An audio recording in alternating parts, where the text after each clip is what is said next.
No, the other thing, because I discovered, because I'm asking questions, they gave me the word blimp. So I thought, what the hell is blimp?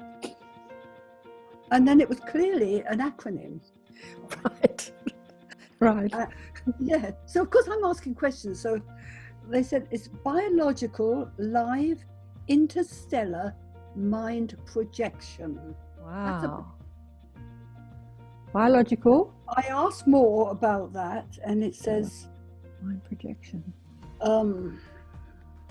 There indeed is a program. We're talking about it. You got to accentuate the positive. Wow, I feel good.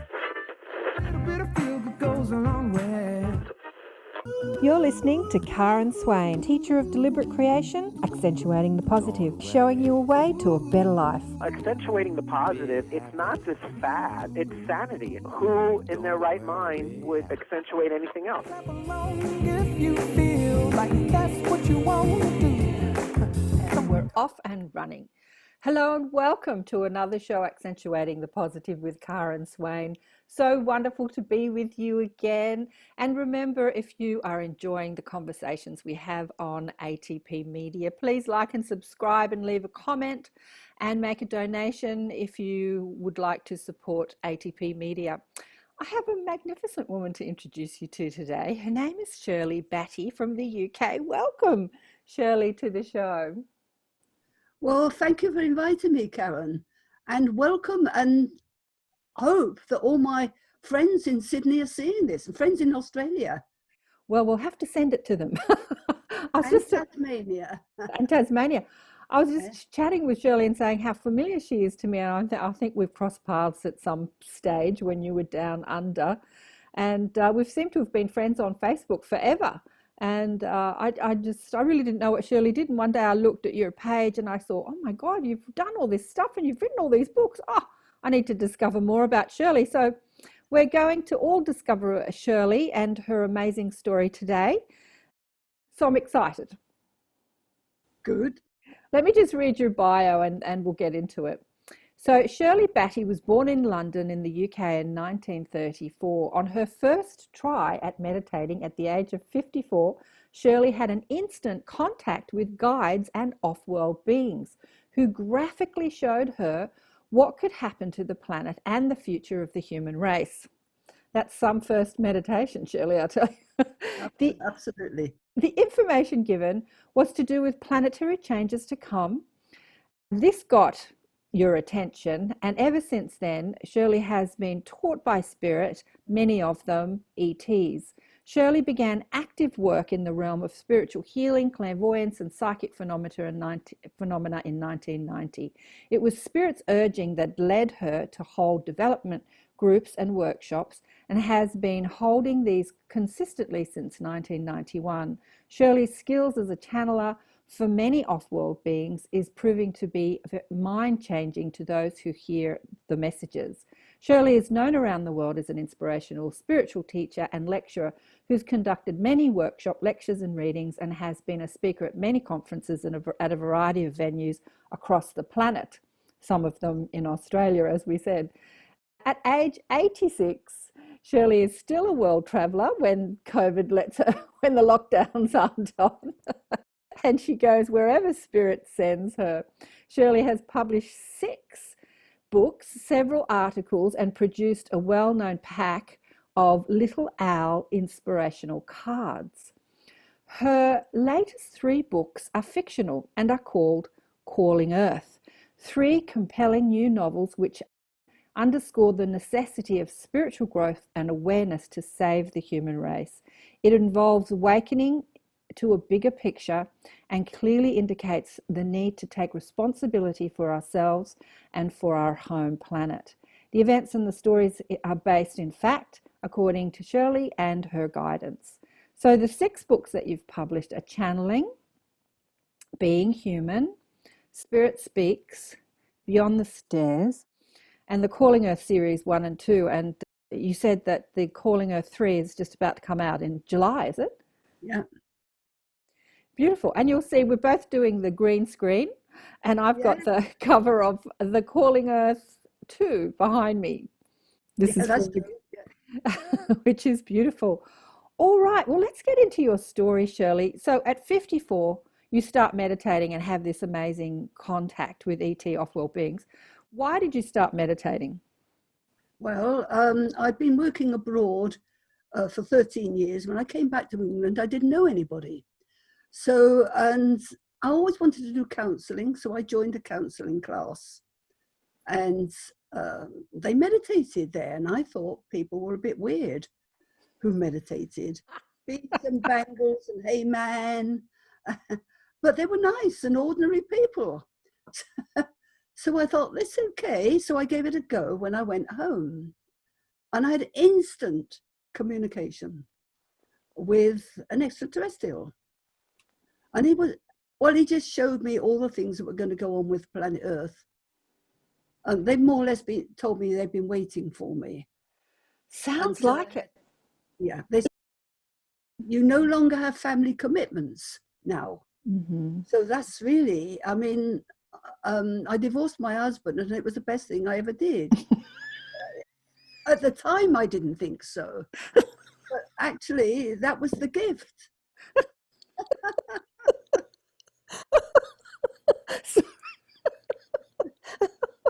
Sorry, that tickled my fancy. Okay.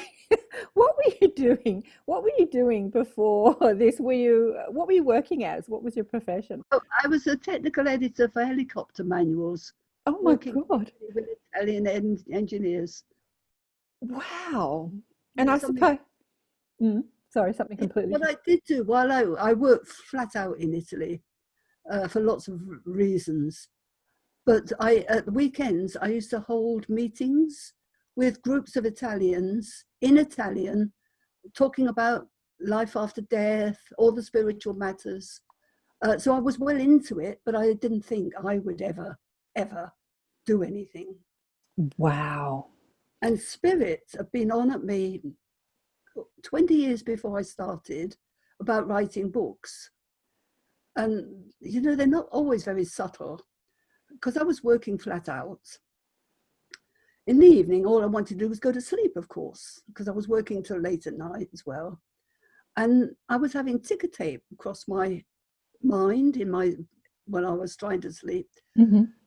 Titles, sentences, that it was like I was typing it up. I got grumbled because I wasn't thinking spirit. Mm-hmm. I said, for heaven's sake, let me sleep. Then I had a major operation, gave me 3 months off work. And I thought, God, what am I going to do with myself? 3 months, no work. So I took a writing course. That is when the night writing stopped. So you see, they wanted me to do it all along. Absolutely. Sounds like it. So this first conversation that you had at 54, it obviously wasn't your first conversation, but it was just a bigger conversation. So they've been speaking to you all your life. Did you just think it was your active imagination? What did you think was happening? I didn't think of it being spirit at all. Just mind, you know. Just imagination. Operate through the mind. Mm-hmm, mm-hmm. I mean, it's all telepathy, isn't it? Mm-hmm. Yep. I'm not literally hearing sound voices. Exactly. Mm-hmm. Right? So it's telepathy. Mm. And I still do that, of course. Yeah, I think we all do, and we don't recognize it, which is brilliant because this illustrates how at 54 you'd been talking to spirit all your life, but you didn't recognize it until you had this meditation. So what was the difference in the meditation that made you really know that it was spirit and ETs talking to you? Well, I couldn't make it up for a start. I mean, there was no way I could make it up. And I was getting mental images of what they looked like. And they used to come into me, especially the ET man, my Ossishu. I say my Ossishu, he probably is Ossishu for other people. But he's one of the main characters in my books, my last 3 books. Uh-huh. A lot of my characters are in there I've actually met, Mm-hmm. you know, in meditation, of course. And what convinced me it was them?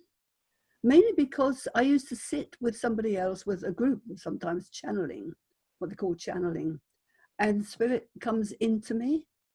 They're right in me, and people can see that. So they actually see who I'm communicating with.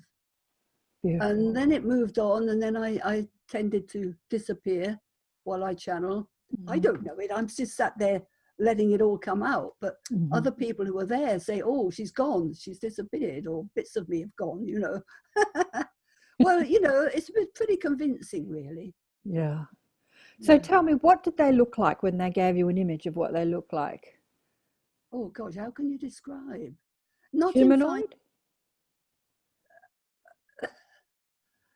It's more a sense of what they look like. Do you know what I mean? Whether they're tall, fat, without the detail. Like I'm looking at you, I can see detail. I can see you've got what blonde hair and glasses.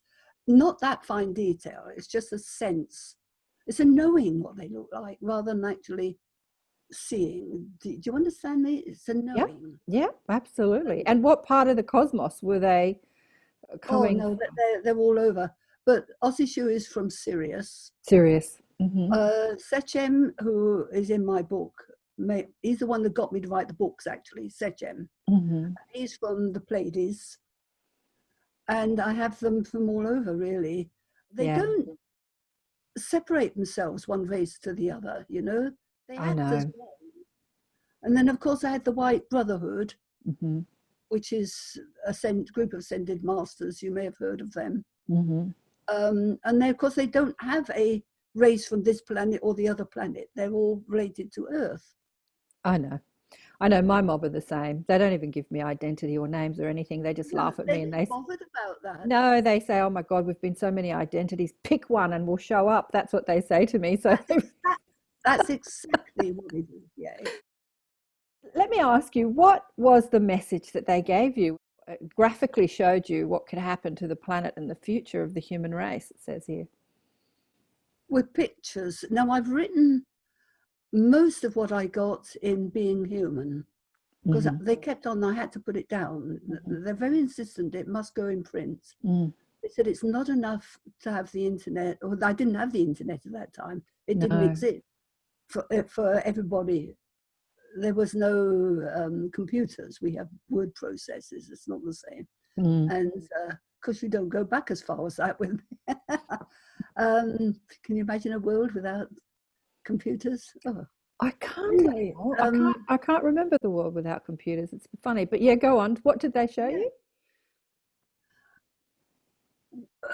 As I say, the words, I can't always remember them because I've put them down on paper and then I forget them because there's always more. So you'd have to read it, and I'm actually putting some of they gave me predictions, what you would call predictions, and I'm still getting those. And some of them people don't want to hear or won't want to hear. So I'm a bit careful, you know.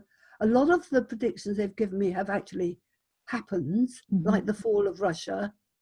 To explain how they gave me the fall of USSR, they give me pictures, these graphic scenes, and they gave me the great big bear, and you could immediately, you know, this is the Russian, excuse me.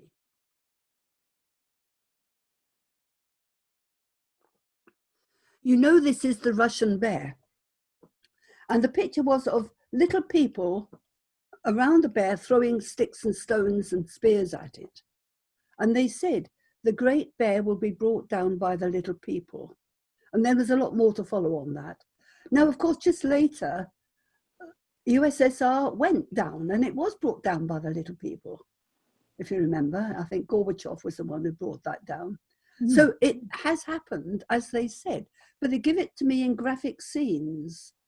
So if I ask, and I can do this now more, remember this was early on, I've learned a lot along the way. If I ask a question, they will answer it. If I don't ask, I don't get the answer. Yep. And I say that to people. If you're in contact with spirit, you've got a nice dialogue going, ask the questions, because they will then answer. But if you don't ask, they're not going to say it. Yep, absolutely. You know, we're expected to follow on and interact, not to remain passive. We're expected to take part with a dialogue with them. Yeah. So that was just one. So I've spoken to a few people on the show that have had predictions from either ETs or angelics or that showed people of your generation, a bit younger in your generation, that were, even when they were children, like Lorna Byrne. Have you heard of Lorna Byrne, the angel lady, the Irish? And Susie Hansen, when she was a child, up on the ships, and all sorts of people. And obviously the ETs were knocking themselves out at showing humans what was to come if we didn't get our act together. Absolutely. And there was so much destruction in our future when they were shown 10, 20, 30, 40, 50, 70 years ago. And we're at that time that they were kind of shown. So we're at this precipice time, aren't we? Well, Karen, how they explained it to me is when they give it really, and you think, oh my God, no, that mustn't happen. Yeah. They say, we make it that way. They're a bit like the adverts you get on your television about smoking. They give you pictures of all the awful things that can happen if you smoke, do this, do that, the other, because they're like warnings. If you carry on the way you are, this is what's going to happen.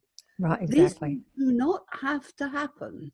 Exactly. They're just warnings and saying, buck up, pull your socks up, do something different, and then these things don't happen.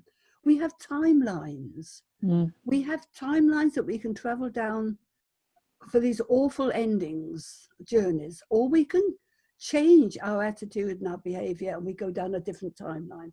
We've got a different timeline. We're already in a different timeline.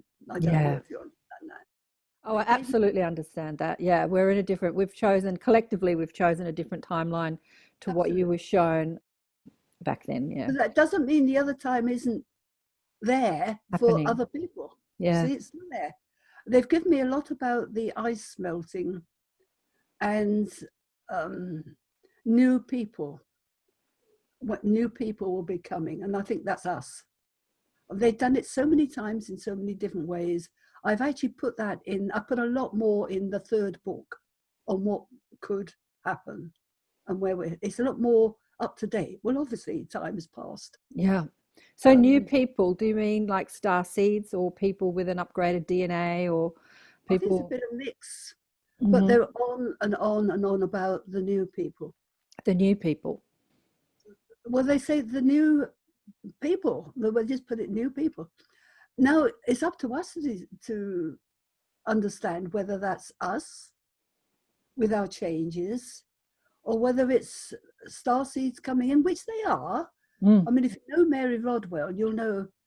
Do you know Mary Rodwell? Yeah, we're great mates. I've had her on the show several times. She's been in my home. We've done workshops together. And wonderful. She's a friend of mine. I've actually been in her home. She's a great friend of mine.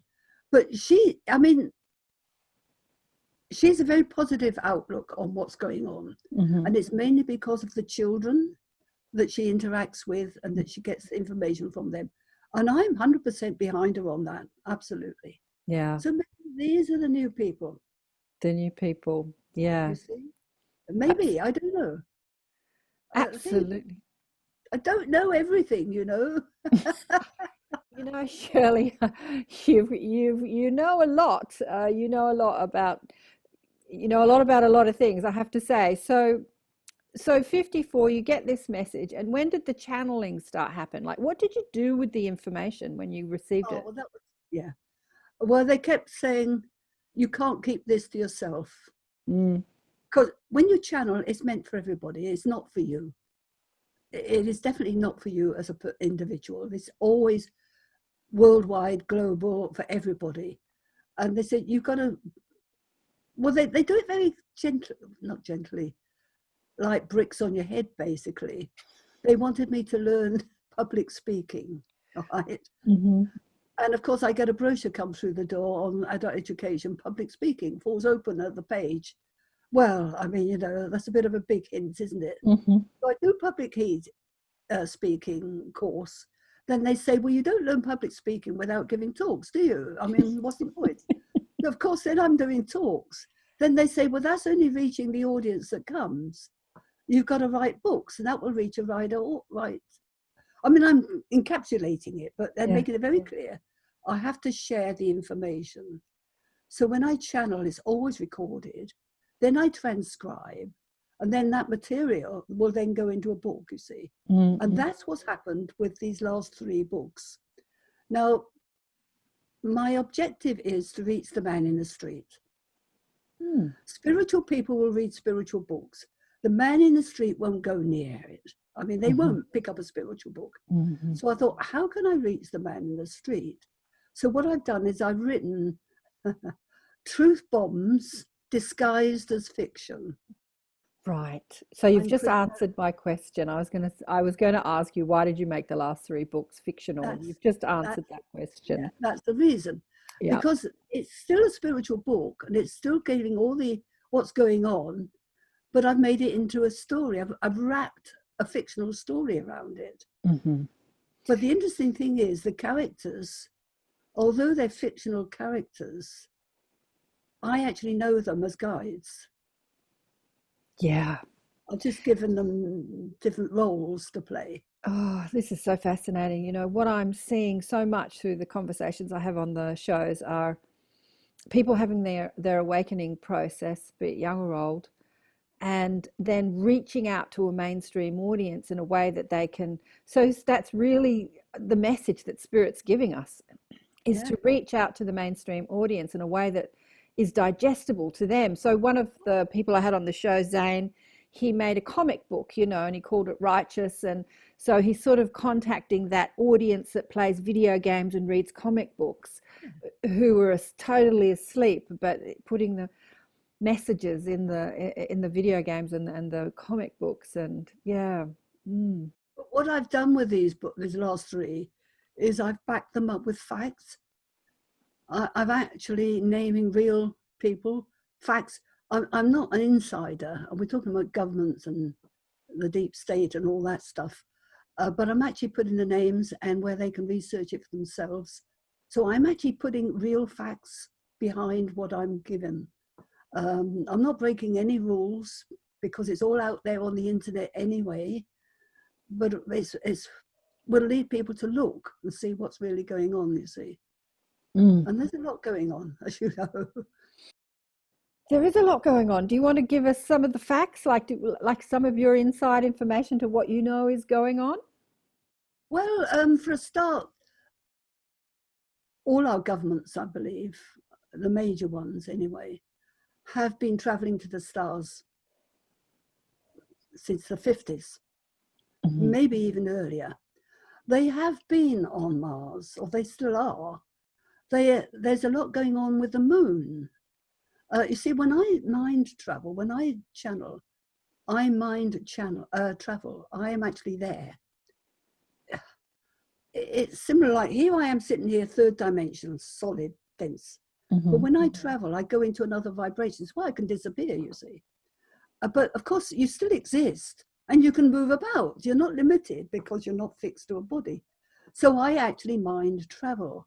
And I am directed by Spirit. I'm sent to various places.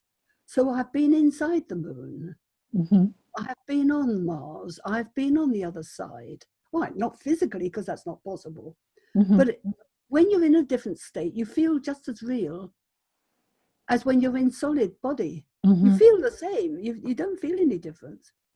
And I've explained in the book how this is possible. And I've tried to explain the dynamics of that. I can't do it all in one talk, you know. You have to experience it, basically. So I know what's going on because I have mind traveled to these places where it's happening. So basically, Shirley, when people come out with stories about the moon and Mars and all that sort of stuff, you've checked the facts by actually going there and having a look. You don't just believe them and say, "Oh yeah, that's interesting. No, I believe you." I've Yeah. been there, you see. I've had conversations with the people there. Believe me, and I've written about this in the books, in the last 3. I've actually talked to them. So interesting. I had a client yesterday, a young man who works in law. And I've worked with people who work in many systems, changing systems, educational systems and energy systems and transport systems. And I hadn't interacted with anyone that's in the law system, you know, and he wants to change the law system. And I had a vision of him on the moon. being a part of the, you know, an aspect of him, being a part of the Galactic Federation, because he works for the UN in the law, you see. And I said, well, not only are you working for the UN here, but you're actually kind of a part of the Galactic UN on the moon. And so it's so interesting. So that was yesterday that you're talking about the moon. Tell me more about what happens on the moon. Well, they have bases there for a start. Much of it goes on inside the moon. It's not solid, you know. There's so much going on there. I'm backing all of that up with actual recordings between NASA and their astronauts when they went to the moon. They've actually recorded and transcribed the recordings, and I've actually put them in the books. So it backs up the facts, you see. But of course, and you can find this out. It's not like I'm an insider. If you delve, you can find out all these things. But of course, I'm wrapping that up in the story. But the real fact is I've been there, inside, talking to people who were there. Beyond that, I can't really say anything. Because you're not allowed to say anything, or? No, because I don't know any more than my actual experience. Oh, right. So who were you talking to there? Were they humans? Were they ETs? No, they were humans. Yep. And were they part of the government or military, or? There's so many factions, different areas there. There's not just one group of people. There's a lot. There are extraterrestrials are there. Motherships are there. I don't know if you know just how big motherships are. They are enormous. Well, not personally, just speaking to people like you that tell me that they're enormous, you know, like... They are enormous. And I mean country size, you know? Not, they're actually astoundingly big. And of course, they're there. What I can tell you about the moon, somebody's going to correct me, but I'm only giving what I've been told. The moon is used as a neutral base for all races. Absolutely. That's exactly what I got yesterday, Shirley. This is so synchronistic. It's so beautiful. Anyway, go on. Yeah, there is no war or factions there. Yeah, like Switzerland. It's like the Switzerland. That's what they said to me yesterday. This is like the words out of my mouth. I said it's kind of like the Switzerland of the cosmos. It's like a neutral place, like the UN of the cosmos. Yeah, go on. A neutral place. So there are many spaceships there, doing whatever they want, and the motherships are like home bases for all the other little craft. Right. It's a good jumping off point, isn't it? Yeah. For any craft that want to visit Earth. And of course, I'm not researching through spirit. I'm researching interdimensionals, where interdensities, you might want to call it, where even the word extraterrestrials, I'm going to call them our cosmic, our celestials, extracelestials is the word I like.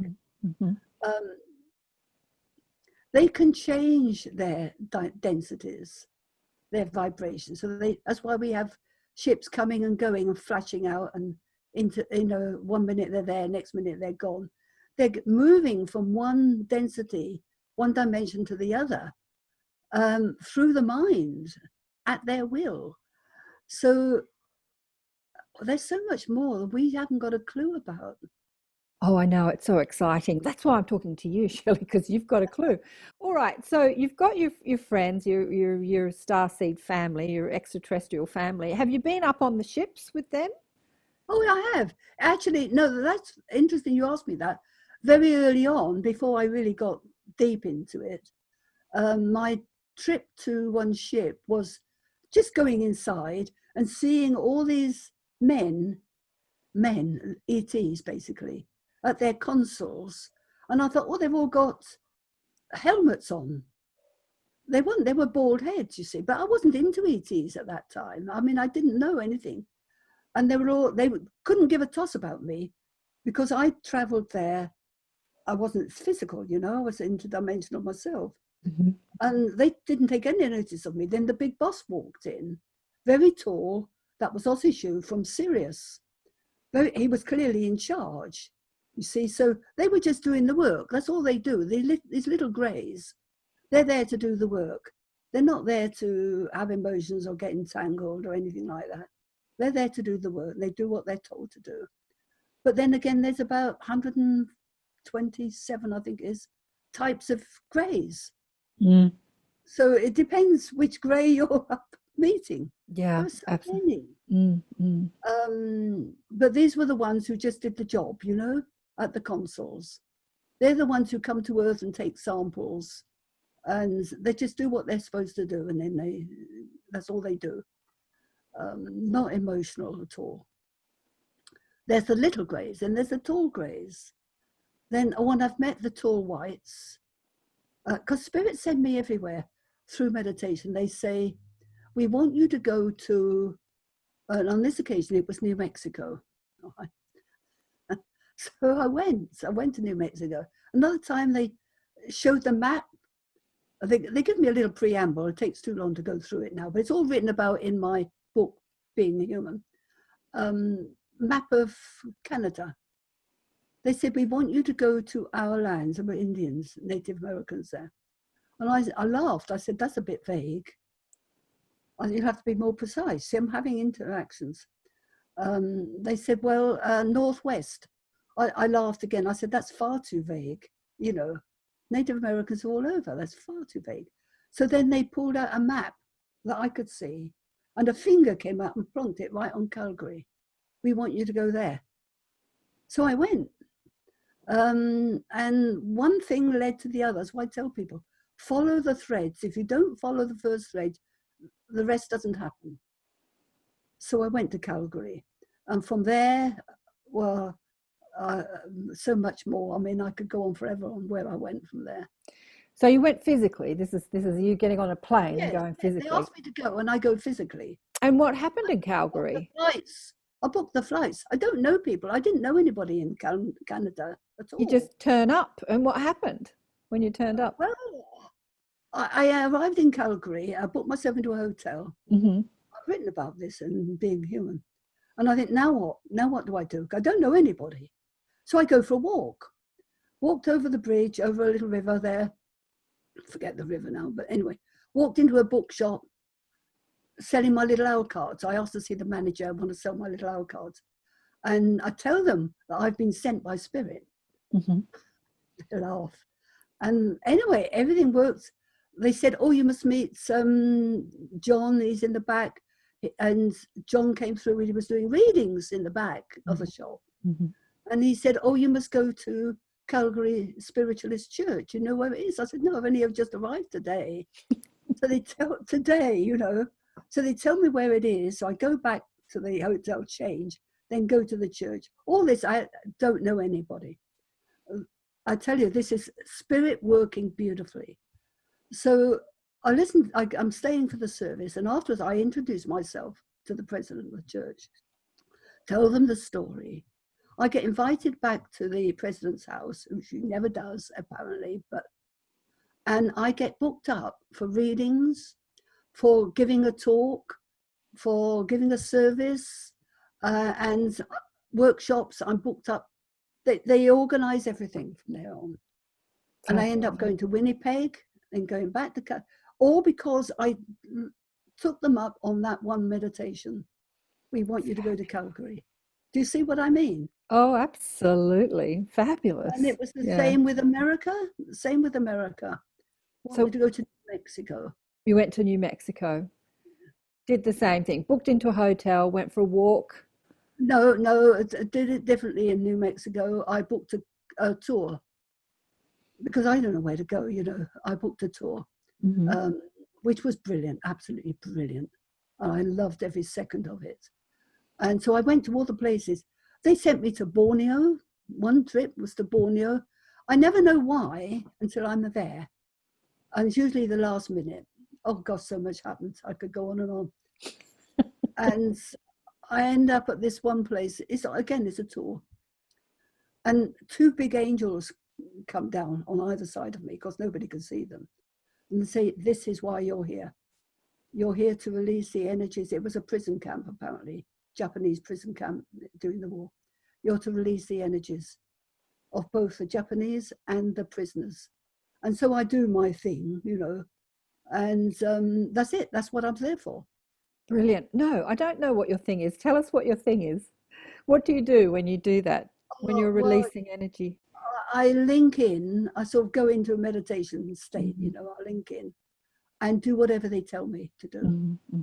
Generally, it's bringing down energy through me into the ground. I did that in Africa once. I couldn't stand afterwards. The energy was so strong. I literally had to be held up to do this in Kenya. So it's that sort of thing. So they're using you as a conduit to bring energy through. You're not really connecting to the sort of stagnant energy, that's the residual energy. Like, are you picking up that energy too? Do you need to clear yourself afterwards? No, I'm perfectly okay every time. Right. I just do what I'm told. I feel great. I know I've done a good job, and I'm never badly affected ever by it. Yeah. Why do you think they need a human form to bring, and specifically your human form and not somebody else that's living there? Like, they send you over there. I've explained this many times about why we have to change. I won't say not allowed to do it, but they shouldn't do it themselves. It's up to the citizens of Earth to make the changes. They could do a lot, but then we wouldn't have grown. So they need somebody physical, a citizen of the Earth, physical, to do the changes. It's like they keep saying, we're the ones that have to make the changes to make things better. There's no magic wand from above. We have to do it. But why are they using you as a conduit to do this clearing of ancestral sort of energy, stagnant energy? Maybe it's because I can. I don't know. You Maybe can. it's because I come from a different state. I don't know. I accept it. It's never hurt me, ever. Really, it's never hurt me. So going back to the ships, what do they look like when you're in the ships? Depends which ship. If it's a mothership, it feels like you're walking into a different country. Do the ships look like that? Oh, I don't ever see them from outside. Yeah. I'm straight in, you see. I don't actually see them from a distance and then go in. Do you know what I mean? Yeah. I'm in my altered state. The intention is to be in the ship, so I'm there. So I'm not doing a flight through space to get into one. I have seen them. I mean, I've written about it in the last 3 books. Really, that's more for the benefit of the reader than it is for me. Yeah. The earthly, the human imagination, the human mind. Yeah, that's for the reader. I mean, I'm told that by psychics, I don't know how right it is, that these books will be made into a film. That'd be exciting. Well, they'd make a good film, you know, really. I know I'm the author, but they would make a brilliant film. And one that would carry on after I'm dead. That's the interesting thing. So let's just go through what the books entail. So channeling is you talking about channeling, or is it the messages of your channeling? No, it's the messages. This is, remember, these last 3 are built for the man in the street. They probably don't even know what channeling is. Yeah. So the first few are channeling, being human. So being human's pretty much like more of your story, right? And some things that you've experienced. Yeah, but there's a lot of information in there. I mean, I've put down all the predictions for a start. Right. So that has the prediction. If I read it again now, I think, man, that was a really good book, you know, because I've forgotten what I put in it. Yeah, read me some. No, something I was going to read to you. As I say, if you channel, you know, once you finish, you can't remember. Yeah, it's not as clear. Yeah, I'm channeling. I'm channeling a lot these days, but it's not as clear. But it's just because it's a different vibration to the normal sort of thinking mind. But you can go back into that same vibration. You have instant recall of where you were, like where you left off. That's what I find anyway. Yeah. Well, I'm really, there's 2 things here. One Aussie shoe, who you will see if you go on my website, and he's also the main Oshishu is the name of your of my Syrian guide. Yeah. Oshishu. It's an interesting name. Because he gave me his name once as a sound. Yeah. And it was, I thought, I can't write that. So I made the words closest to the sound. Yeah. Because when he first spoke to me, he like, because he was channeling, he didn't know how to close my mouth. You try to talk without closing your mouth, it's impossible. So mentally, telepathy, I said, look, you have to let my mouth close. I don't say. So, you know, it wasn't that easy for him to start with. It's hilarious. You know, it's a learning process. Both of us, for all of us, yeah. This is one he gave me at the end of an evening's channeling, because I have groups come to listen to the channeling. And I love this. I absolutely love this.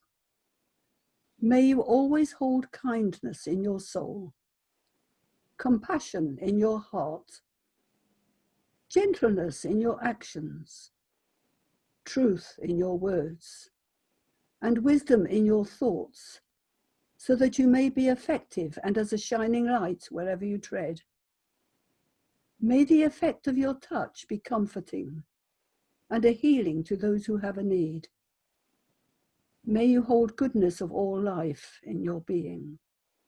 Then your journey through life will have been worthwhile. Now that came from an extraterrestrial. Now you can't say that's a bad one, can you? Beautiful. People are fearful. There's nothing to be fearful of with him. As you were reading that, I shut my eyes and I got the most beautiful images of like Aztec, that looks sort of like the Kabbalah. And then it sort of looked like metal, these symbols with Aztec. Oh, it was just beautiful images. Just beautiful. Like a stargate. Yeah. A bit like a stargate. Yeah. Yeah, just beautiful. Oh, go on. That's beauty. Now, the other thing, because I discovered, because I'm asking questions, they gave me the word blimp. So I thought, what the hell is blimp? And then it was clearly an acronym. Right. Yeah. So, of course, I'm asking questions. So they said it's biological, live, interstellar mind projection. Wow. Biological. I asked more about that, and it says mind projection. There indeed is a program. We're talking about the American government now, called BLIMP. It's not the Americans themselves, it's their connection with space, with stars, because they do know, they do have interconnection. I could go on about that forever. They know very well, they orchestrate it. What this does is project into life programmed life forms through nanobiological machines. Some things people see and are thought to be of the space family, such as greys or reptilians, are grown in this way and are not natural. This is important. Absolutely not extraterrestrials. They are made here on Earth through this program.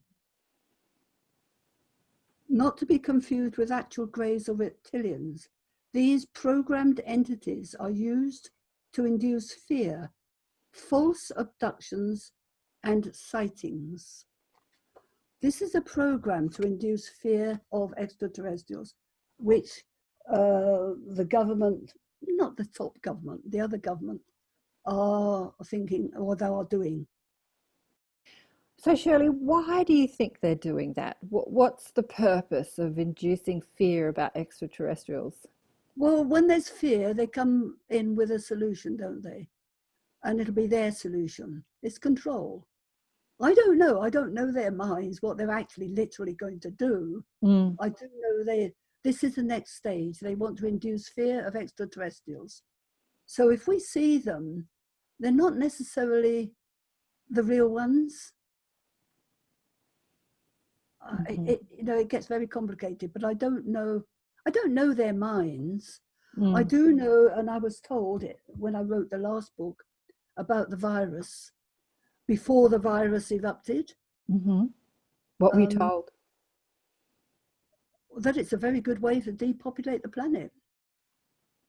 So were you told that it was an orchestrated rollout of This was I mind traveled. Oh dear.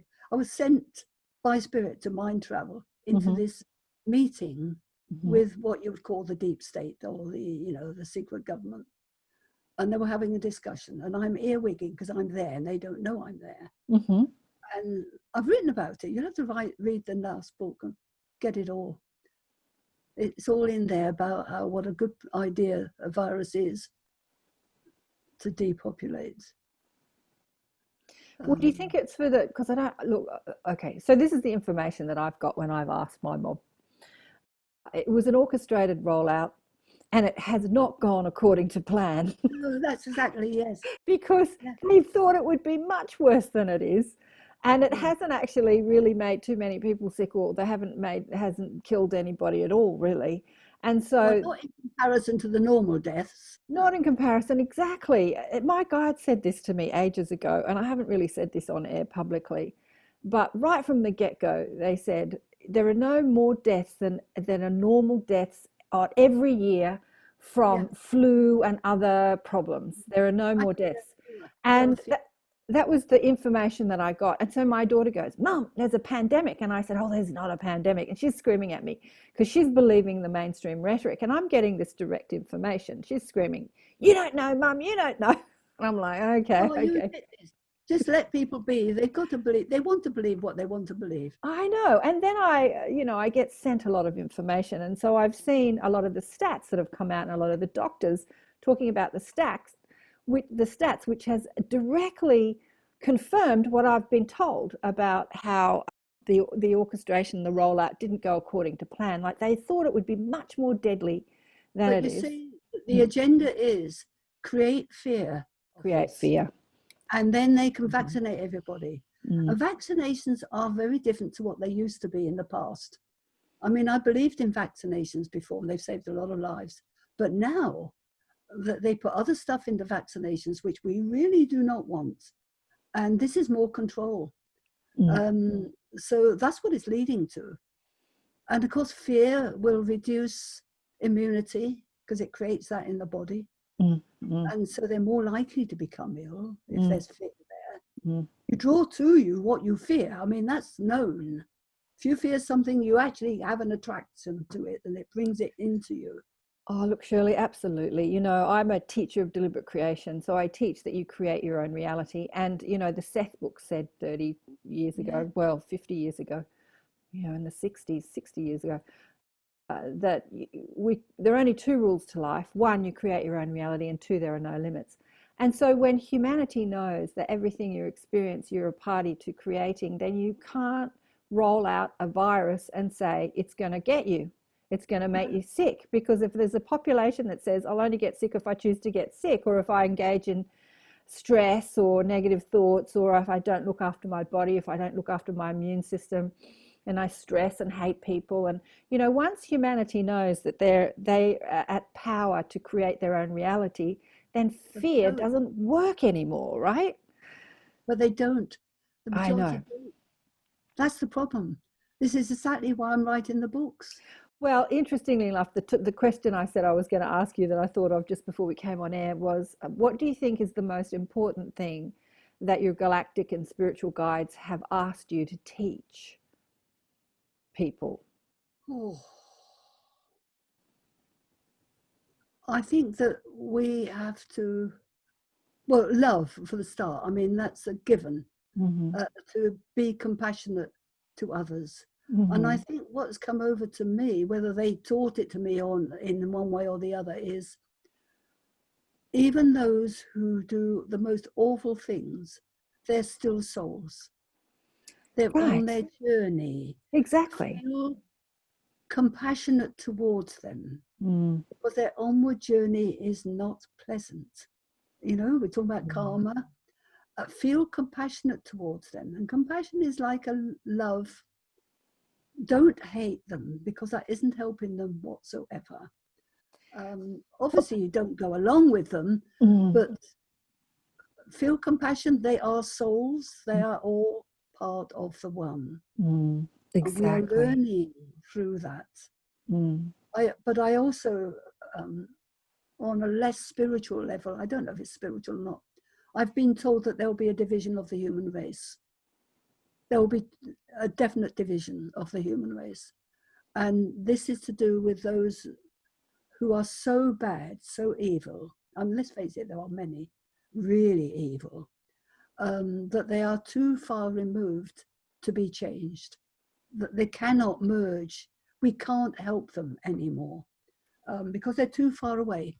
So it has to split. And those who are really deep down, they've got to do their soul journey. They're still souls, just the same, until they learn. And the other soul, which cannot merge anymore because it's too big a gap, will go on their journey. Maybe this is the new people. Maybe this is what they're talking about.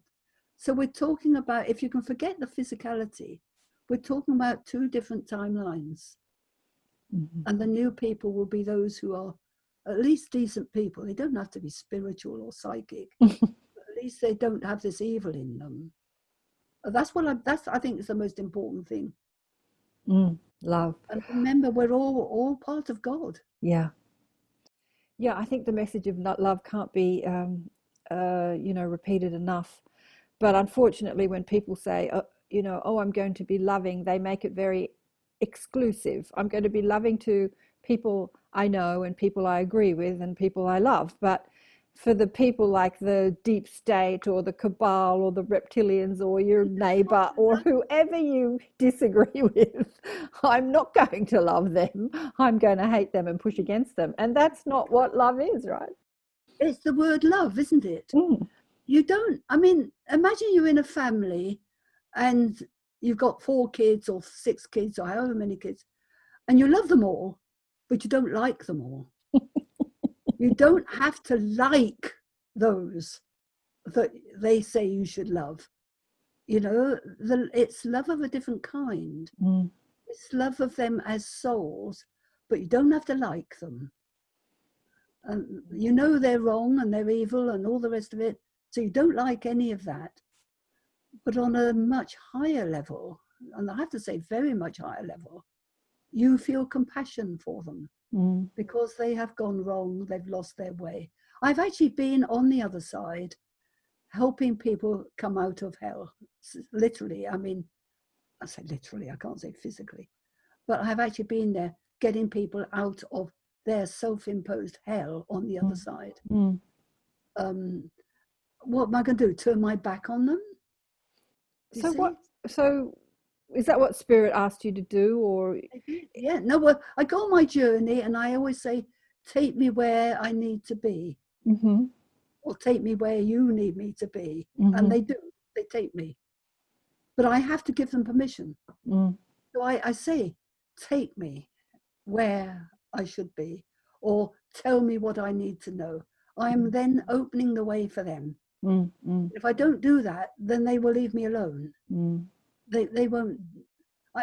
I've stopped saying take me where I need to be at the moment, because I don't want to be doing any traveling. Well, you can't be doing any traveling unless you do astral traveling, of course.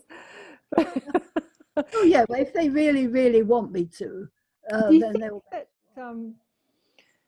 Because there's no linear time in different dimensions and we're multi-dimensional beings, do you think that when you connect to that aspect of you that is in spirit, helping people with their stressful thoughts, like helping people out of the hell of their own creation, because we're creating through our beliefs, whether we're dead or alive, we're still creating through our beliefs, right? So it carries on. So do you think that you're just connecting to an aspect of you that's there doing it all the time? I wouldn't know, probably. I really don't know. I think we'd get confused. I would, if I knew all the things I was doing all the time. I have enough with this. Absolutely. see this spaceship behind me? Look, during the fires, I was in the shower. I've said this on the show a few times, and I had this vision of this ship. It was the underbelly of the ship. It didn't really look like that one, but that's as close as I've come to finding a picture of it.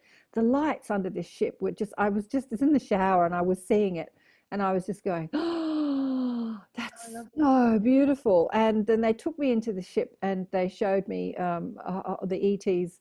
They'd picked up a whole lot of the Australian animals and they'd sort of like, it was a bit of an ark really during the fires. And I had this knowing that I was connecting to a part of me that was there seeing it as opposed to traveling there. Does this make sense? So I'm still in the shower and I'm very conscious of being in the shower, but I'm connecting to a part of me that's there witnessing it. There was just a connection. Yeah. Mm-hmm. Yeah, why not? I mean, we're too rigid in our thinking of being physical. We're not, it's not important whether we're physical. We can mind travel, we can go where we want. Yeah. Anytime. It's only a construct for this last book. They kept on about mind construct again and again. Your reality is mind construct. Mind construct. What you construct in your mind. I've actually written it in. I can't remember it all now. I'll read my book when it comes out. So this is in the third book, Calling Earth 3. They're talking about. Yeah, it is. Oh God. Mind construct. Fight for the future. I think it was. I can't remember now. Fight for the future of mankind. Something like that. The strap. What they call the strap line. Is the publisher decided on that? Who's your publisher? Well, I go through a company because it's self-published, as you know. It's just a company that helps you through the process of, they do all the nitty-gritty ISBN numbers, registering it with the tax people and all that sort of stuff, All right, so they help people self-publish, basically. They help you get it through. Yes. Mm-hmm. So it takes, I'm not a technical person. Yeah. They do all of that. They do the printing and, they put, after I've told them how I want it, they do it, Oh, beautiful. So have the books been selling? I mean, has there been an audience, a big audience? Well, yes, but yeah, I hope so. I mean, they're sold in Australia and America, and Canada. I know that from the royalties, because when I get my royalty list, they tell you what countries, where the royalties come from. You see, so you can get them through mostly Amazon. In fact, only Amazon, or me personally. Yeah. Amazon for Australians.com, I think it would be, or .au. There is an Amazon.com.au. Now I'm going to go back to why they're rolling out the fear with the ETs, and I'm going to tell you what I've heard other people say, and just ask you if this is what you think is happening too. So the government's wanting you to be scared of ETs. They're afraid that if we do understand that they're the reality of ETs and we do connect to our galactic family, they're afraid of the technology that the ETs will bring us, which will destroy many of the systems, the government systems, the energy systems, the health systems. I mean, we have so many systems, like the pharmaceutical system is just massive, multi-trillion-dollar business. And if ETs like go, well, we've got this healing technology, bang, you're healed, no drugs. There's like the pharmaceutical industry is not going to like that. And the energy industry, the no petrol or petrochemical energy. My own view, Karen, is that the ETs, the extraterrestrials, are well aware of the disasters that could happen if they bang it all on us at once. It will be gradual. Well, it will be gradual, but I'm just thinking of the governments wanting us to be afraid of ETs so that we don't have that connection to but not just their technology as in, healing and propulsion, but even their mind technology. The fact that we're going to turn into a telepathic human race and the people who lie don't want you to be telepathic, do they? They will. That's absolutely. In fact, my own guys they've been coming lately. That's what, because I speak ET language, you see. But they want me to learn to teach telepathy. They want telepathy on the planet. Yeah. But telepathy is a two-way thing. You know, it's a bit like healing is a two-way thing. Mm-hmm. If the person doesn't want it, it isn't going to work. Mm-hmm. I think that'll be true with I don't know. I am, you know, but telepathy is going to be important. Absolutely. And why do you think extraterrestrials have such tiny mouths? They don't They speak. don't need to speak. You see? Mm-hmm. But we're a long way from that yet. You know, we've still got to evolve, and we are still in the evolution state. Mm. We will be like them in the future, that I do know. Mm-hmm. We will evolve in that way. We are them already. Mm-hmm. We have been, it's been orchestrated that we are a mixture of many different ETs. Yeah. We're very special. You know, the human race is very, very special to the ETs for a lot of reasons. What do you think the reasons are? I know what I think the reasons are. What do you think the reasons are? Because we have a direct link with the source, with spirit, with God. We are connected. We have the silver cord. Constructed like the blimp, you know, biological life, blah, blah. They're constructed. They do not have the link. They do not have soul. So when their bodies finish, that's the end of it. They don't have a continuation. They can't go back to source. It's like finish for them. We are a combination of many ETs in order that these ET races continue through us, through our connection with spirit, with the source. That's my view. The others are just bodies that they don't have that silver cord. But not all of them. That's just the no, not all of biological. Yeah, that's just the little biological ones. The No. creative ones. Most of the ETs are, they've got connection to source. Mm. I'm talking about those who have been constructed artificially. Mm-hmm, mm-hmm. So they're kind of like biological robots. Really, yes. Mm. But consciousness can still flow through a biological robot, like a soul can still flow. Like you don't have to be flesh to have, consciousness. Yeah. It depends where the consciousness comes from. I don't know. I know. It's a big conversation, isn't it? Yeah, it is a big conversation. And we do have, how can I put this? Our universe, I'm not even going to go galaxy, our universe is bigger than the galaxy.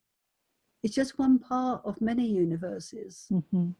And each universe has a confederation overlooking.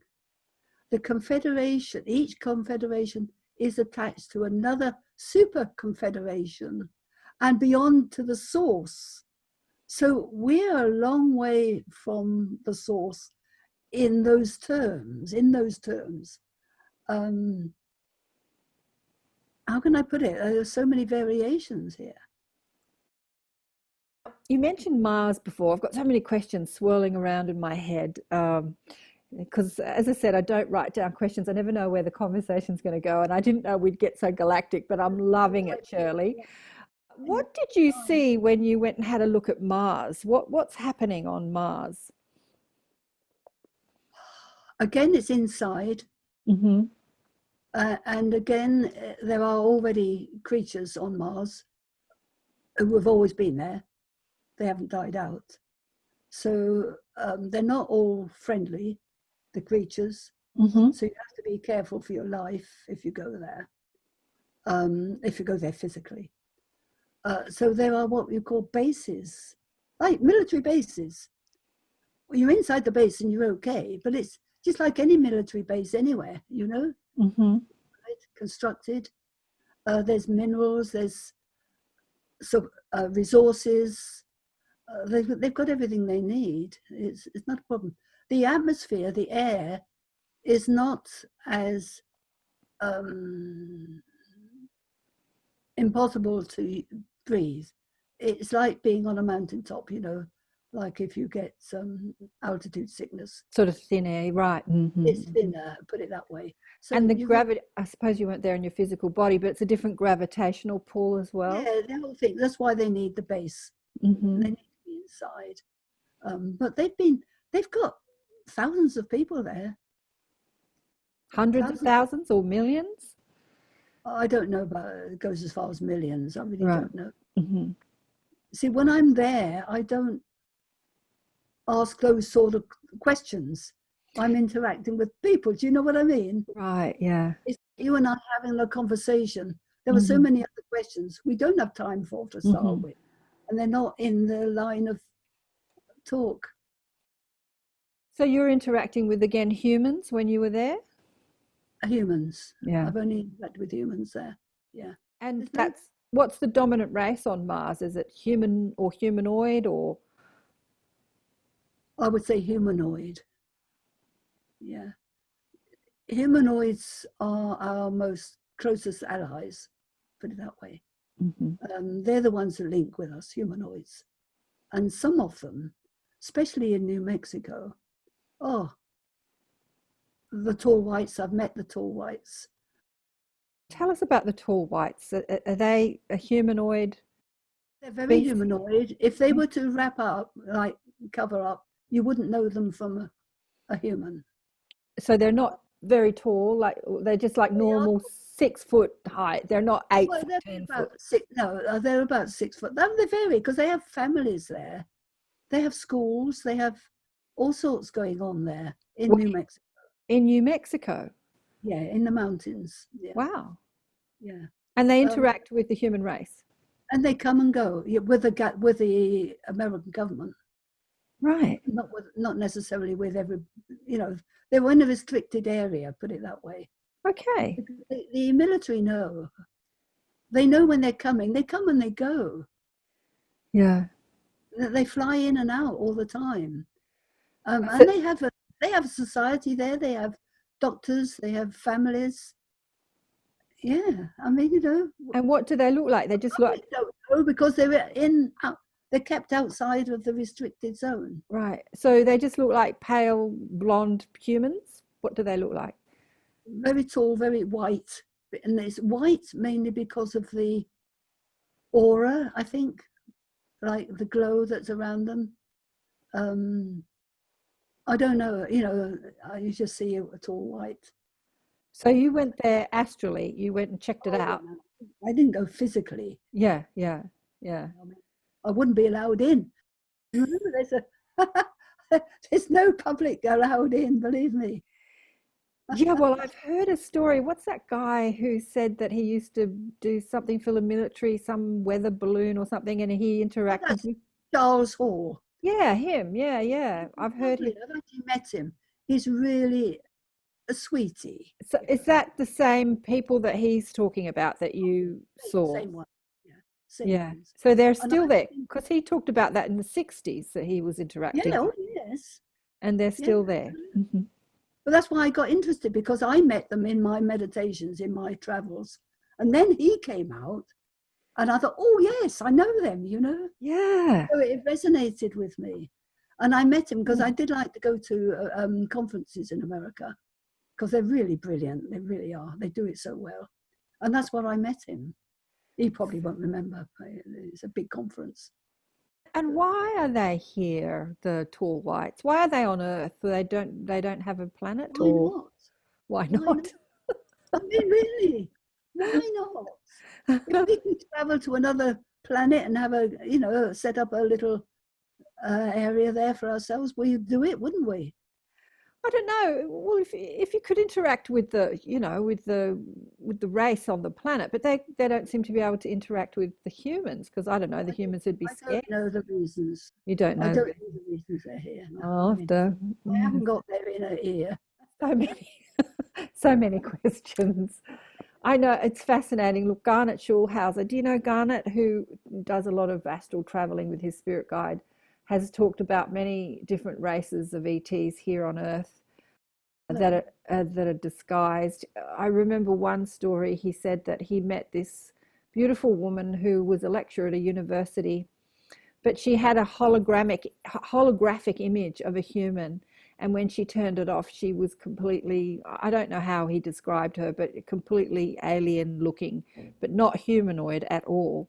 And she was having this human experience, or this being was having this human experience using a hologram, and was lecturing at a university. Look, there's just so many stories like this. It's fascinating. Yeah, we only touch on the fringe of what's really happening here. Mm-hmm, mm-hmm. We're limited by our third dimensional thinking.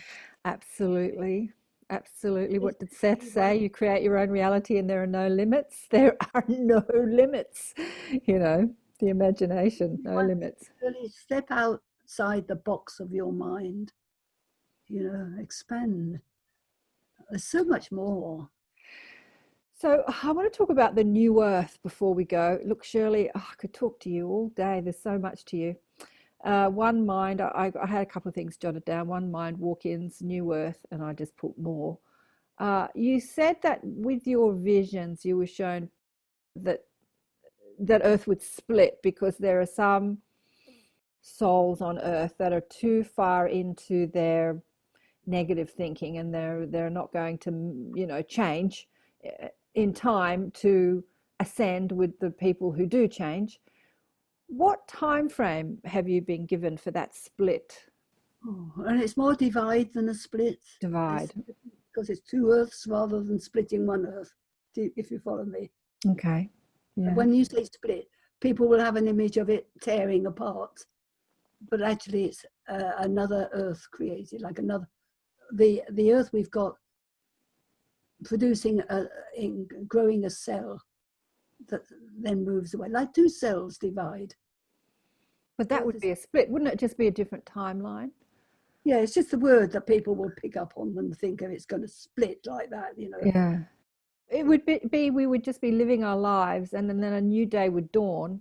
It wouldn't seem any different to the other day, but we would be different in that we, I'm thinking, I've heard some people talk about, you know, the people that have moved out of your life. Like I've got friends and family that have just moved out of my life, not because we've had any fight, but we just think so differently. I think that'll be how it is. And it's a shame because I love them, but I'm just thinking, you know, if they're not going to come because they're going to just stay entrenched in their way of thinking, then one day I'm going to wake up and I won't remember them. No, it's not really quite like that. We're talking about those who are so far down the evil side. Ordinary everyday people, they're not evil. No, they're just believing in stressful thoughts. Good people. Yeah. They don't have to be spiritually minded or be doing wonderful jobs. They're just ordinary everyday people. There's no evil in them. Yeah, yeah. The other group, there is definitely evil in them. I mean, when you read about what's going on, it's almost like they've been mind controlled and they're really, really bad, taken over by the devil, you might say. Selfish. Now, an ordinary everyday person like your friends and your mates, they're not like that. Because if they were, you'd be moving away from them in any case. Mm-hmm, mm-hmm. You wouldn't have anything to do with them, would you? Mm-hmm, mm-hmm. Do you see, that's the divide. You will naturally not go near those really evil ones. We wouldn't be a vibrational match to them. You wouldn't be in resonance. Vibration. Your vibrational level is at a certain range. We're in third density, vibrating. Every molecule is vibrating. Now, as you vibrate faster, you go into a higher rate of vibration. Mm-hmm. So you begin to disappear and you change your body because that's how I can disappear. Right? Mm-hmm. The others can't do that. Mm-hmm. It's impossible because they're too low, too dense, too heavy in their vibration. So it's impossible for them to be joined. There's too much of a difference. Mm-hmm. But the others, yeah, they'll be with you. There's no problem. They're not evil.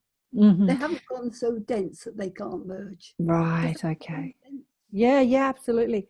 Absolutely. Because I think a lot of people ask this question, if we're moving to a new earth, will my friends and family that don't believe in all my woo-woo stuff, will they come with me? And what you're saying is, yes, of course, they'll come with us. Mm-hmm. They have to be really bad, awful people not to be with you, and you wouldn't want to be with them in any case. Would you? So I was, how we gravitating to clump with those of like minds and those we like. Mm-hmm. We keep away from those we don't like. Mm-hmm. Mm-hmm. So it's already happening. Yeah. So the time frame, I'm asking because I was I was in a group last night, and one of the fellows that was talking, Jamie, was saying that he downloaded, a bit like you with the books, he downloaded this, what he thought, he worked in the movie industry about 15 years ago, and he downloaded this information with another psychic and tried to make it a movie, but the movie industry wouldn't touch it. And it was just the Palladian story, really, and a very cosmic story. And he said that it went to 2033, where there was this divide. That was the year that he was given when he was given this download. And I was just seeing if that was the year that you were given. Well, maybe, I don't know. They haven't actually given me a time. Right. They don't like giving times. No. Because they showed me once, because I asked the question, and they said, remember doing the war with your battle commanders and what have you, and the big planning board, and they're moving ships around and battalions around according to the events that happen. And they said, this is what it's like for us. Something happens, so we have to shift something and move it somewhere else. And there's constantly planning and shifting and moving. So we can't give you a time frame because it depends on the actions of the people. Interesting, isn't it? It depends on the actions of the people.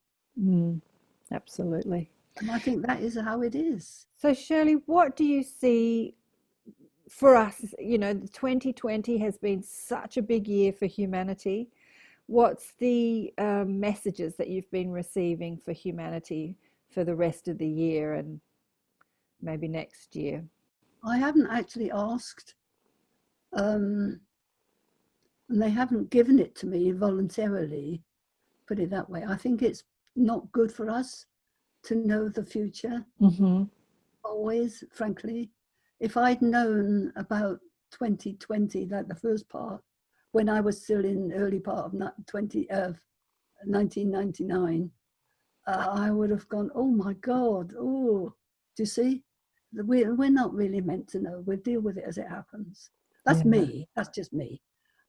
So I haven't pushed it.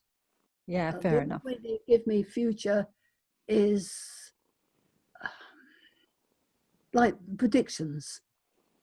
I know about the new human, the new man, the new race that they keep going about. And they've given me bits and pieces of that. And one which I meant to have out handy, when the ice melts, man will die. Man will know that the earth is killing him. I'm trying to remember memory now, killing him slowly. But I wish I could remember all of it. It's in my book. When the earth dies, new man will come. So it's like a new man, a new birth. But it's all to do with when the ice melts. Well, the ice is melting at rapid rates, more rapid than any before. So that's happening.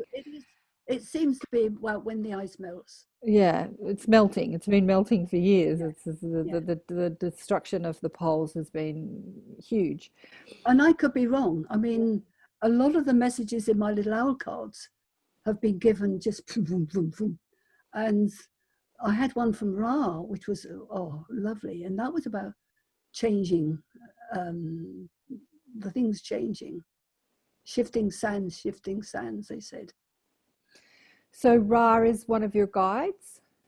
Well, no, I mean, not really. I mean, he just came and wrote sometime, and he said at the end, I am Ra. I am Ra. Greatest of all, he said. He said he's the greatest of all? That's what he said. Come with me on my beam of life and you will know all. I mean, I didn't think of him as my guide, but he came through, you know. So, you know, I'm not fixed to one particular. It's whatever comes through. Oh, I know. That's why I call my guides the mob, because, you know, there's so many of them. There's like just, you know, too many identities to count. But, you know, Ra, have you heard of Kevin Briggs? Who? Well, no, that would be a no. So Kevin is from the UK, lives in Florida now, but He's like you. He's what is he? He's about 60 something, 62 or 6 or something. I don't know how old he is now, but he's had ET contact all his life. But it wasn't until about 2 or 3 years ago that he actually came out and started talking about it. His guide said to him, he thought he would go to his grave and never tell anyone but his wife and his brother and a best friend. And the guide said, "No, we need you to write a book." And he said, "Oh, I can't write a book." And they said, "Don't worry, we'll help you." So he got this book out. Now he's doing the rounds, doing the the conferences in the States, and he speaks. One of his guides is Ra. He's got a council of 8 that speak to him. A couple of Arcturians who look blonde, and I think a mantid and a grey, a tall grey, and a tall white. They're all there. And Ra, he's one of them who speaks. And so in the books, what is it called? There's something of one, the law of one. Ra is the social memory complex of Venus. Yeah. Is that the same Ra that was speaking to you? Probably. Maybe. When I get connection, I'm not thinking. Who are you? Rationally, I'm just receiving. Mm-hmm. And that came in a writing. I wasn't meditating. I was trying to get ants out of my clothes. I was on an island. And all I was thinking was these blooming ants, in all my clothes. And then he said, write something. Somebody said, write. So I've always got something to write with. And I got that message. You see, so if they want to give you something, they give it to you. No way could I have made it up. I mean, absolutely not. That makes sense. Why would you want to? Well, no, I mean, yeah. So I accept it, and it's never hurt me. I've always been told I have got to share. So anything I've got, I never keep it to myself. Yeah, so that's why the books have come out. How can I do it? I suppose I should have read 1 or 2 of them before I had this conversation with you. I have a conversation every week, so it's a bit not always easy to read everybody's books, but they do sound fascinating, Shirley, absolutely fascinating. I suppose the last 3 are, if they're for the mainstream, they would be presented in a sort of, I guess it's like a sci-fi book, right? More. Yeah, well, I've put them out as sci-fi because I want the man in the street to pick it up. Mm-hmm. The spiritual people, they will only read spiritual book. Well, no, the man in the street will not pick up a spiritual book. Mm-hmm. So it's not going to get the message if I do it as a spiritual book. Yeah. That's the reason. It's a bit like Avatar, Yeah. And, there's a message there. Even K-Pax, if you ever... I've seen K-Pax. There's a message in there. I saw it straight away. I thought, God, he's trying to tell us something. Yeah. And another great movie, and my friend Jamie, who was talking about the downloads from the Palladians and the script that he wrote, he said that one of the last jobs he had in the film industry was working on Contact, with Jodie Foster. And did you see that movie, Contact? Yeah, that's another great movie. It's their way of getting the message out to the man in the street, because the man in the street will look at that. Yeah. That's one thing my books will be, the last 3 will be filmed, I hope. I don't know any film producers. So. Have you just been told by Spirit that they'd be made into film? You haven't been approached? I've been told by mediums. Oh, by mediums. Well, they've linked in and said, I'm talking about mediums who didn't even know I was writing the book sometimes. Okay. Just ad lib, saying, oh, yeah, they're going to be made into films. And they will carry on after you. Oh, that's beautiful. Netflix series. That's wonderful. That's wonderful. I look forward to that.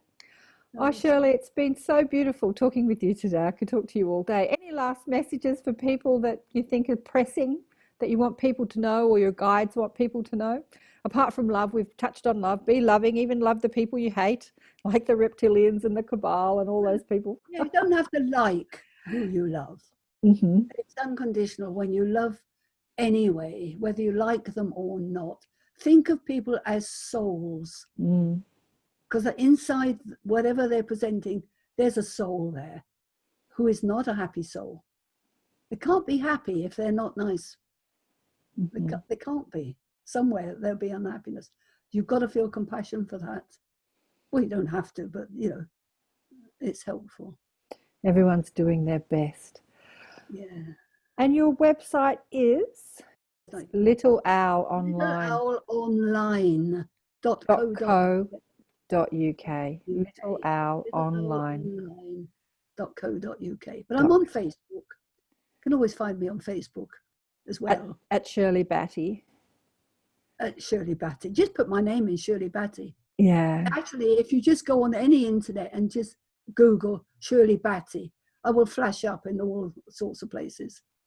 Then you can pick whichever one you want. Fabulous. I know you're very active on Facebook. That's how I found you. And as I said, it's valuable to me now. Yeah. Really.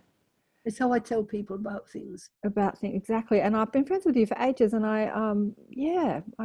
one day I just thought, let me see what Shirley's all about. And there you go. Oh, there you go. Shirley, thank you so much for being on the show. Well, it's been a pleasure talking to you. It really has. I've now got to go out and sort out my bank. Wasn't Shirley Battie just fabulous? It was a really unexpected conversation, actually. I didn't really know what we were going to talk about because, as I said, I hadn't read her books. I wish I had now. But normally authors send me a PDF and I'll get the computer to read me the book. I'll multitask before I have a conversation with them. But she doesn't have the PDFs of the books. So she hasn't got that together. So I'd have to actually just buy them on Amazon, which I could do, I suppose.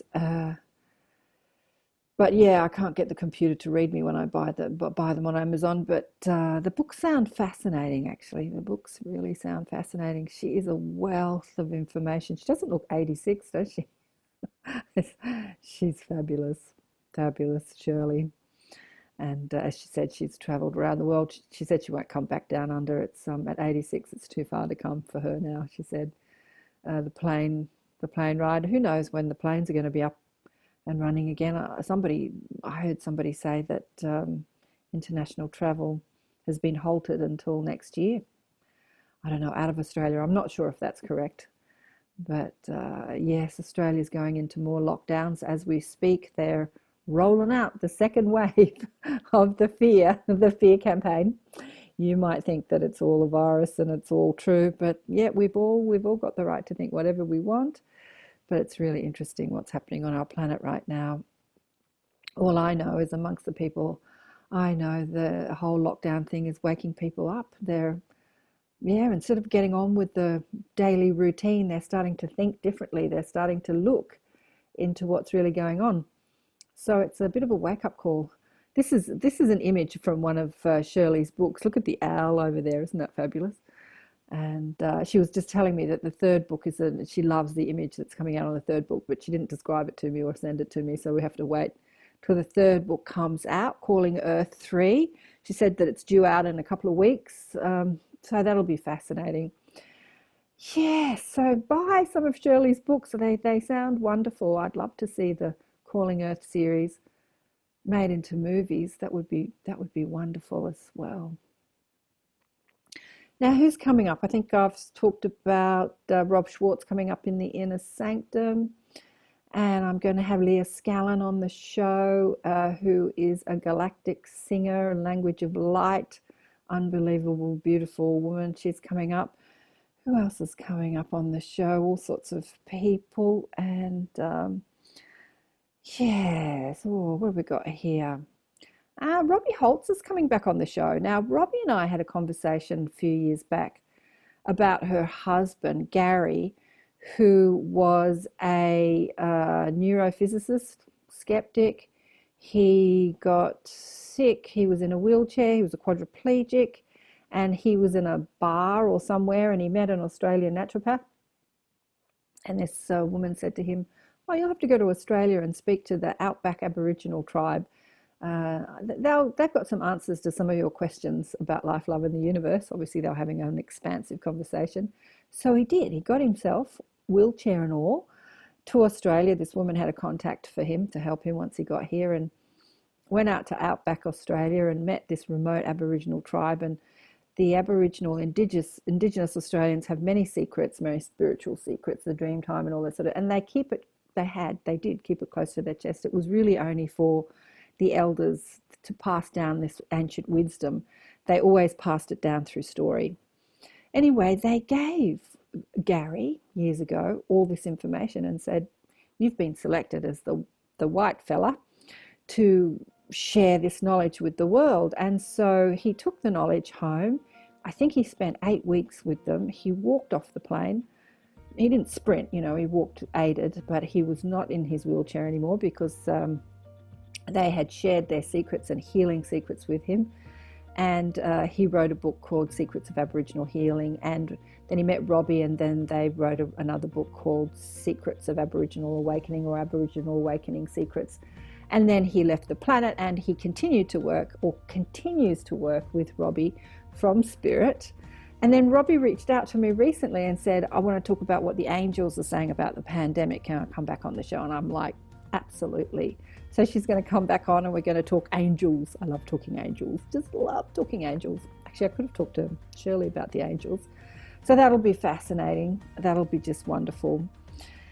And Leah's coming on, and yes, I'm going to take a break soon. So there'll be a few weeks where I probably won't get out a show, or it might just be me yakking. And who else is coming into the Inner Sanctum? Look, all the information's on the website. Go check it out. I never have it up and running when I do the end of the show. So thanks again for watching, and spread the word about Shirley, would you? I just felt I was quizzing her about her publisher and the journey she's had with the books. She's spent so many years writing down so many amazing things that Spirit's giving her this information to be shared. And although they can, tell people to buy the books, they can prompt them, and they've got many ways of doing that, they also rely on us to spread the word. So spread the word about Shirley's books, especially if you're into the galactic and all that sort of good stuff. And see you again soon. Big love, and remember to buy the book from me, Awakened by Death. It's a great book. One day I'll get the second book out. I don't know when. It might never happen, but we'll get them out soon. And lots of love to you. Bye for now.